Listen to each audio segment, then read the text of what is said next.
Assalamualaikum warahmatullahi wabarakatuh. Perkenalkan, nama saya Resti Gita Rahmawati. Dan saya Rio Kurniasari. Di sini saya sebagai praktikan Dan saya sebagai observer. dan tujuan kami di sini untuk memenuhi tugas dari mata kuliah Praktikum Asesmen Psikologi Teknik Tes.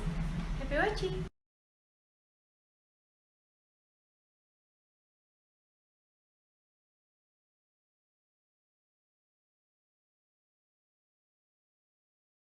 Bagaimana kabar hari ini? Lumayan deh, Oh iya, tadi kesini naik apa ya? naik motor Berapa lama belum datang ke sini? sekitar 30 menit lah. Wah, jauh juga. Makasih ya udah jauh-jauh datang untuk datang ke sini.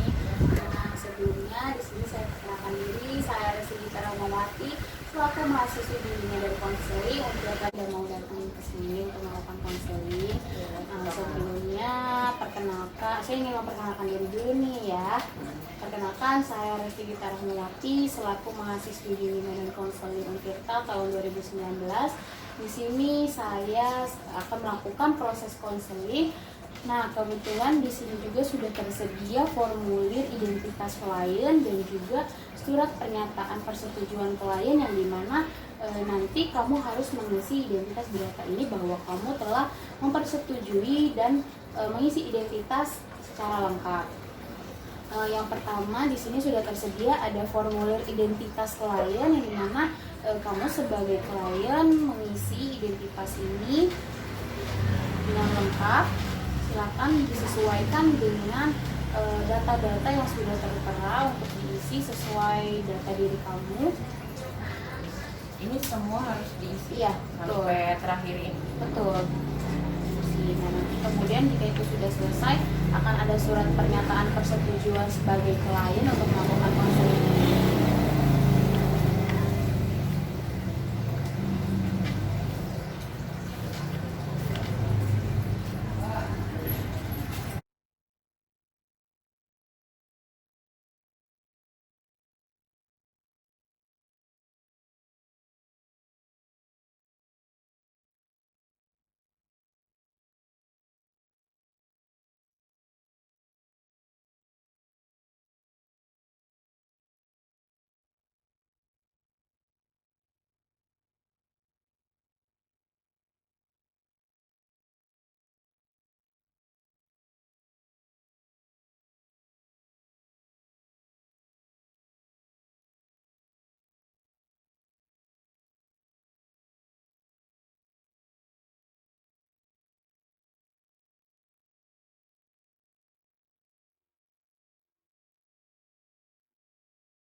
Oleh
beberapa klien ketika mengungkapkan permasalahannya terhadap konselor sebagai seseorang atau fasilitator dalam proses konseling itu sendiri. Nah, tapi dalam proses konseling ini tidak perlu dikhawatirkan karena dalam konseling itu sendiri sudah ada asas yang menekankan bahwa untuk menjaga kerahasiaan konseling, di mana selain itu juga terdapat asas sukarela yang dimana konselor memiliki sifat dan perilaku secara sukarela untuk mampu mendengarkan sebagai pendengar yang baik, sebagai fasilitator yang baik, dan memiliki kebijaksanaan dalam proses konseling itu sendiri.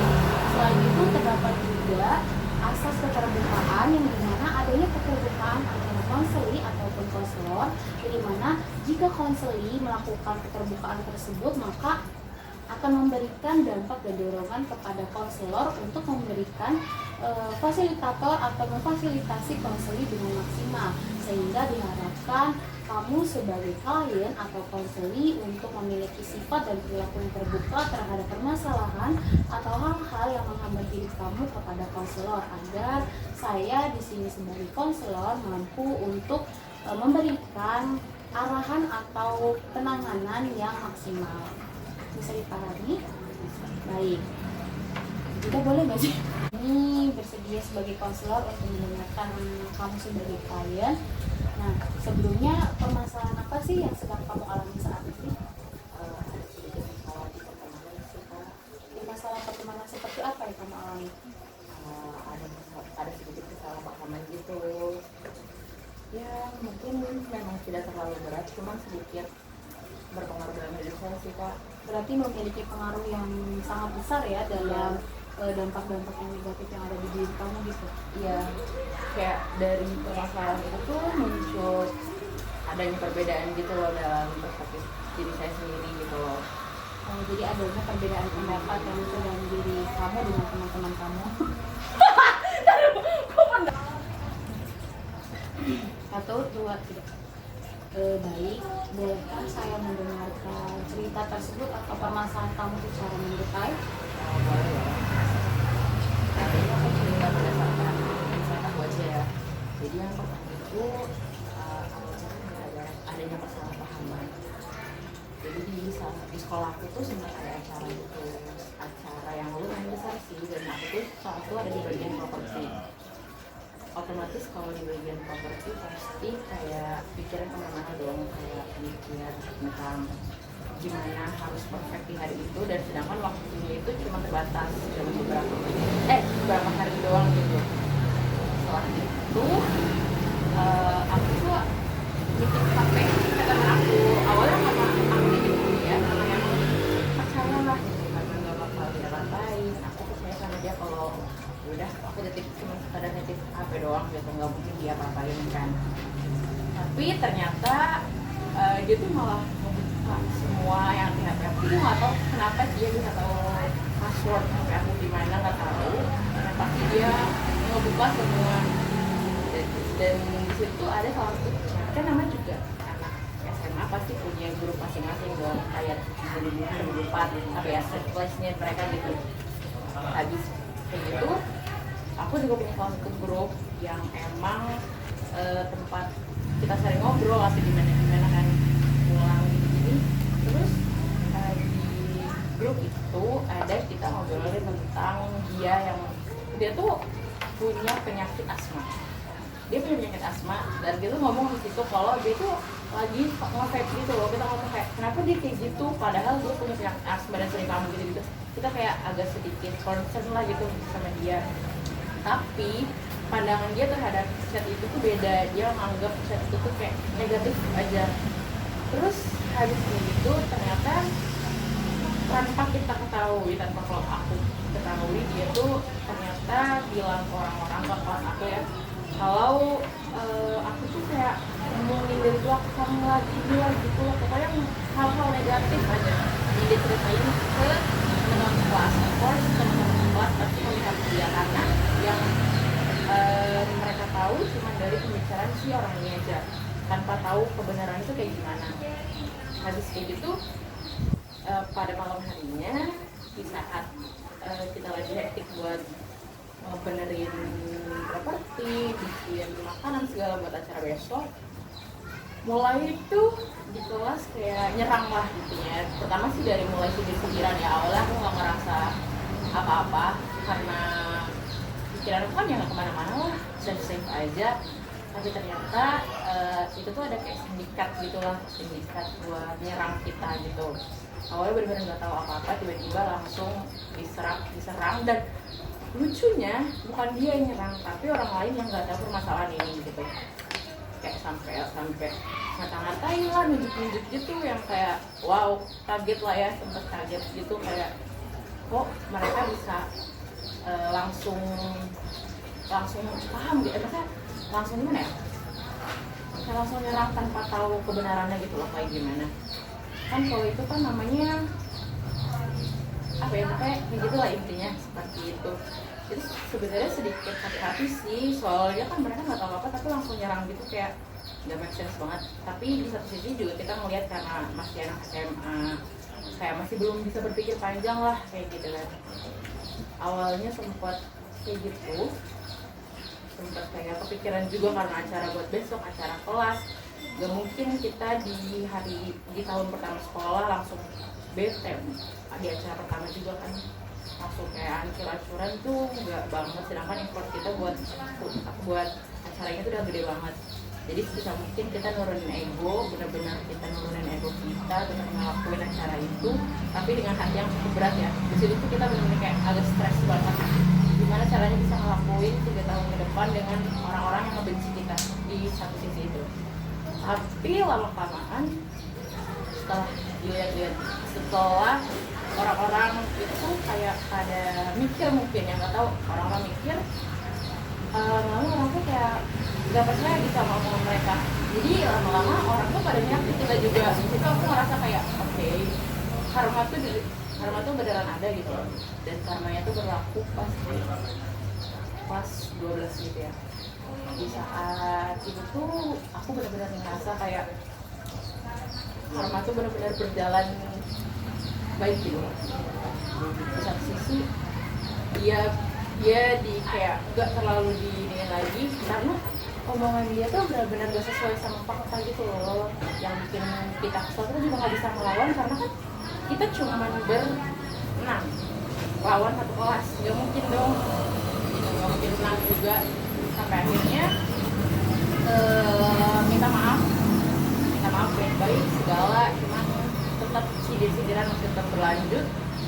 Tapi kita udah minta maaf dengan rendah hati, segala selesai. Ya udah, pas 11 akhirnya dia ada sedikit better lah gitu, kayak sedikit gimana ya, mulai menyatu lagi sama kita. Enggak ngobrol sih, lebih ke ngobrol karena kan kita tuh ada 2 sisi gitu loh. Di kelas tuh ada 2 sisi. Di satu sisi itu yang nggak mau berbaur sama yang lain, kayak bisa dibilang berdasarkan kasta deh, kayak gitu. Kasarnya berdasarkan kasta gitu, kasta tinggi sama kasta rendah. Dan ya udah, karena kasta tinggi kan udah pasti tau lah gimana orang-orang kasta tinggi itu kayak gimana. Jadi karena mereka nggak ada teman yang mau gabung, kita kan banyak nih, mereka cuma 3, yang lain udah kayak bodo amat, udah nggak ada yang peduli sama permasalahan awal. Dan ya udah, akhirnya mereka mencoba mendekatkan diri lagi ke kita. Awalnya kita tuh kayak berat lah, cukup berat karena cukup membekas lah. Yang permasalahan pertama itu benar-benar ngebekas banget di hati kita kan, nggak cuma di hati sih, pikiran segala itu ngebekas banget sih. Tapi udah, kita mencoba nurunin ego aja biar nggak terlalu ribet juga permasalahannya. Yaudah, akhirnya mereka bergantung lagi sama kita, ya main walaupun biasa aja kayak gitu. Cuma di kelas 12 tuh anak-anak kelas udah mulai tahu apa namanya, sifat aslinya mereka gimana. Dan yang aku benar-benar menyentuh banget, kayak karmanya tuh benar-benar terlihat gitu loh, kayak hasil yang mereka lakukan dulu tuh berimbas di kelas dari sini. Cuman ya gitu, masih sedikit ada panas di hati di sekelas sih. Nggak cuma dari aku, pasti dari teman-teman aku juga yang misalnya kayak gimana, itu pasti ngebekas banget di hati aku sih. Kurang lebihnya seperti itu sih. Baik, berarti banyak pengaruh yang ada terhadap diri kamu ya. Banyak Pertama banget. tadi adalah sempat dijauhi oleh teman-teman sekelas. Iya. Di saat itu tuh aku mikir kayak gimana caranya survive 3 tahun di SMA dengan orang-orang yang ada di kita. Tapi lama-kelamaan tuh akhirnya ya itu, dia kelihatan gitu loh sifat aslinya dia. Jadi orang-orang bukan ngejauhin kita lagi, ngedeketin kita, ngejauhin dia. Itu tuh kayak satu hidup tuh kadang lucunya di situ sih. Itu dampaknya cukup lama pengaruhnya terhadap lingkungan. Lama banget gitu. Sebenarnya sih kalau menurut aku pribadi nggak terlalu lama ya. Selama kelas 10 pas permasalahan awal tuh cuma di permasalahan awal. Nah, kelas gak lama aku mulai sedikit speak up sama teman-teman yang lain, kayak the real happening pas gitu tuh kayak gimana. Aku mulai cerita ini kayak aslinya tuh kayak gini, cerita aslinya tuh kayak gini. Lo tuh nggak boleh percaya gini sama omongan dia doang. Lo tuh cuma pancing emosi saat itu, jadi lo nyerang kita ini kayak gitu. Waktu pas aku ceritain ke teman-teman yang lain, terus kayak teman-teman yang lain tuh kayak percayalah gitu, istilah lebih better lagi gitu sih. Berarti sebelumnya kamu juga sempat memilih keputusan untuk bagaimana nih caranya membangkitkan diri kamu Iya, lagi. benar. Dan teman-teman itu salah satunya tadi berusaha untuk speak up kepada teman-teman Iya, yang lain, menjelaskan bahwa dia tidak tahu sebenarnya permasalahan yang terjadi seperti Iya itu. Khususnya orang yang nyerang ya, maksudnya kayak dia yang menyerang kita di awal, tapi dia nggak tahu permasalahan aslinya itu kayak gimana. Aku berusaha semaksimal mungkin ngomong ke dia tentang permasalahan yang terjadi yang sebenarnya kayak gimana. Ya gitu sih, kurang lebihnya seperti itu. Terima kasih. Selanjutnya, sebelumnya kamu sudah pernah coba belum sih bagaimana nih kamu menyelesaikan permasalahan ini gitu dari keputusan kamu itu? Apakah dari keputusan yang telah kamu ambil itu udah kamu coba dan mendapatkan hasilnya, ataukah belum kamu merasakan bahwa kamu usaha yang kamu lakukan nih belum kamu dapatkan hasilnya? Untuk di awal seperti aku bilang tadi tuh, kita berusaha banget untuk nurunin ego kita. Jadi kita mulai minta maaf sama itu dia, kita mulai minta maaf sama dia, kayak merendahkan hati, ya udah clearing situasi. Tapi itu kan pasti belum berlaku sama yang lain, karena yang lain itu masih agak gimana. Tapi lama kelamaan ya itu, aku mulai mencoba sedikit yang lain, terus kayak menceritakan kejadian aslinya itu kayak gimana, sama sedikit berinteraksi lah sama mereka gitu loh, kayak lebih mendekatkan diri sama anak-anak kelas biar nggak terlalu spread gitu banget. Jadi ya udah sih, sebenarnya dampaknya ada banget karena orang-orang akhirnya lebih terbuka gitu pikirannya, lebih tahu dan bisa lebih dewasa juga menyikapi yang permasalahan sekarang gitu loh. Karena jujur ini childish banget ya kalau misalnya dibilang, tapi ya untungnya sih teman-teman semua bisa menerima itu dengan baik sih, dan alhamdulillah baik-baik aja sama sekarang. Nah, dari penjelasan kamu tadi ada beberapa hal yang membuat kamu tidak nyaman tentunya ya. Nah, dari hal-hal yang tidak nyaman itu berapa lama setelah kamu berusaha untuk menurunkan itu dan sudah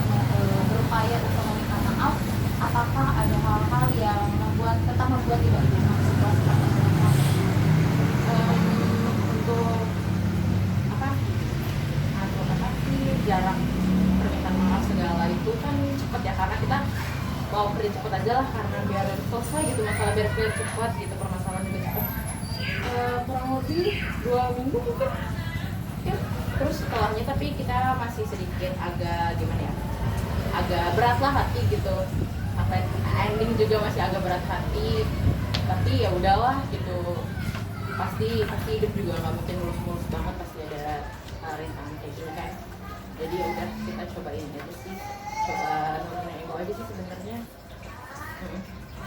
Nah, dalam proses konseling ini kan kamu sudah berupaya untuk menceritakan nih apa permasalahan yang sedang kamu alami, terutama permasalahan yang berkaitan dengan pertemanan kamu. Nah, sebelumnya dalam proses konseling ini, sebelum melakukan konseling ini, apakah kamu sebelumnya sudah menceritakan dan berupaya untuk bagaimana sih meminta solusinya atas apa yang kamu alami ini untuk mendapatkan jalan keluarnya, selain kamu menceritakan kepada teman-teman kamu bahwa sebenarnya beberapa orang tersebut masih belum tahu sebenarnya kejadian permasalahan yang kamu alami tersebut. Apakah kamu sebelumnya sudah melakukan proses atau bercerita kepada orang yang belum kamu percaya secara mendetail? Untuk menceritakan secara mendetail sih belum ya, karena kan masih agak takut juga, takut kayak dikiranya apa-apa, cuma pengen biar ngambil hati juga gitu. Aku cuma mau, tujuan aku tuh ceritain ke orang-orang, itu cuma ngebuatnya clearing aja, tapi nggak semua dan nggak sedetail ini, karena masih agak berat gitu sih. Lalu setelah hal-hal itu terjadi dan keputusan yang tentunya kamu sudah dapat sebelumnya itu, ada hal nggak sih yang apa yang kamu harapkan, apa yang kamu rencanakan nanti ke depannya kalau ketika kamu menemukan pertemanan yang baru atau kumpul lagi bersama teman-teman sebelumnya yang sempat memiliki masalah dengan kamu? Harapannya sih ya pasti di aku sendiri kayak bisa lebih baik lagi ke depannya, terus menjauhkan dari toksik pertemanan kayak gini, karena jujur kayak hal ini bisa merubah pemikiran banget, kayak capek sendiri, terlalu kepikiran, stres gitu. Dan itu sih kayak lebih banyak kayak lebih ke aku sendiri, gimana caranya bisa handle orang-orang yang kalau misalkan nanti aku ketemu kayak gini lagi, gimana caranya aku bisa handle ego aku sih. Baik, setelah kamu menjelaskan tadi permasalahan yang kamu alami ini, hubungan seperti apa sih yang saat ini terjalin antara kamu dengan rekan kamu yang sebelumnya memiliki permasalahan? Kalau untuk sekarang sih ya udah baik ya, udah clear aja, kita udah aman-aman aja. Cuman tuh kalau prinsip aku tuh kayak ya udah kita memaafkan, tapi nggak bisa ngelupain gitu loh. Kayak even aku udah minta maaf sebanyak, maksudnya udah mencoba melapangkan dada, nge-clear suasana, tapi tetap nggak bisa ngelupain apa yang udah dia lakuin ke aku gitu. Jadi ya kayak gitu sih.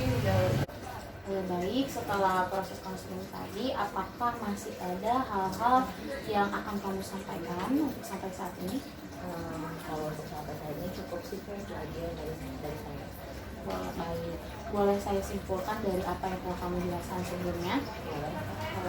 Baik, jadi permasalahan yang kamu hadapi dan kamu alami ini merupakan salah satu permasalahan yang dimana terjadi dalam lingkup pertemanan antara kamu dan teman-teman kamu, terutama terhadap permasalahan kesalahpahaman dari suatu hal yang terjadi seperti itu. Kemudian adanya kesalahpahaman juga dari beberapa teman yang terlalu ikut campur tangan terhadap permasalahan kamu dan kelompok sebelah terkait permasalahan yang kalian hadapi.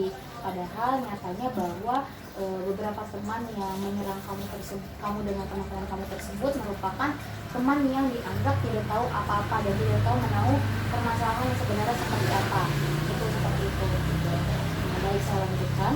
Jadi permasalahan yang kamu hadapi ini merupakan kesalahpahaman dan kemudian teman atau lawan dari permasalahan kamu ini merupakan salah satu orang yang dimana dia berupaya untuk merangkul teman-teman kelas untuk ikut membenci atau tidak menyukai kamu dengan teman-teman kelompok kamu tersebut, dan kemudian mereka berupaya untuk bagaimana caranya menghancurkan pertemanan kamu juga, tetapi memiliki dampak yang baik juga bahwa teman-teman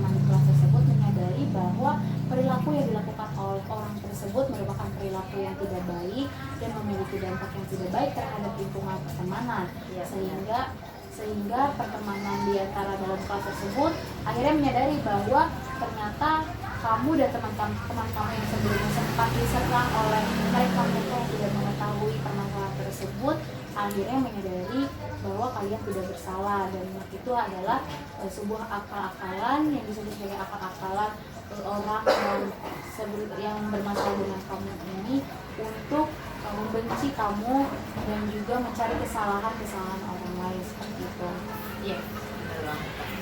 Ya, baik, karena waktunya yang mungkin saat ini dalam proses konseling ini sedikit terbatas, hanya 40 menit saja.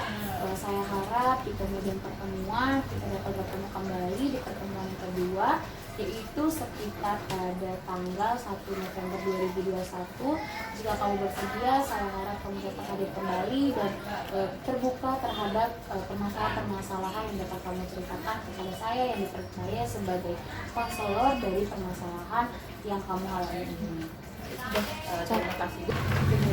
Baik, terima kasih kakak udah ngasih kesempatan aku buat cerita dan bertemu langsung dengan kakak di sini. Aku sedikit agak lega sih udah cerita gini, lebih enakan lagi ya. Itu aja sih dari aku. Terima kasih banyak ya kak atas waktunya. Kenapa? Udah nyambung. Terima kasih banyak ya kak atas waktunya. Di sini saya bisa ketemu langsung dengan kakak sih, cerita dan sedikit apa ya, kasih proposal itu kak dari saya sendiri ke kakak, dan kakak lagi memberikan saran kepada saya. Terima kasih banyak untuk waktunya. Itu aja sih dari aku. Terima kasih banyak ya kak. Iya, sama-sama. Saya juga meminta maaf dan sekali lagi mohon maaf karena waktu yang sangat terbatas. Semoga dalam pertemuan konseling pertama kita ini saya dapat memberikan kesan dan penyampaian yang dapat diterima oleh kamu dan memiliki dampak yang cukup positif ya. Dan juga saya harap nanti kedepannya kamu masih mempercayai saya sebagai konselor atau fasilitator terhadap permasalahan-permasalahan yang kamu alami. Terima kasih. Terima kasih kak. Terima kasih ya. Terima kasih juga ya kak. Iya. Nanti kita ketemu lagi di pertemuan selanjutnya. Sekian dari praktikum konseling kami. Kurang lebihnya mohon maaf. Wassalamualaikum warahmatullahi wabarakatuh. Dadah.